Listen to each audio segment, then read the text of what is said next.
哎，你拿胡椒粉干嘛？我拿它做实验啊。胡椒粉能做什么实验呀？把手伸进水里，手却不会湿。怎么可能？除非手指涂油。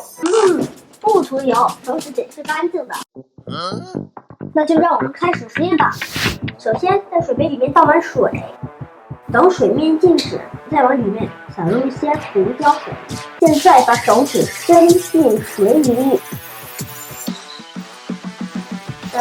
停了。等，让我想想。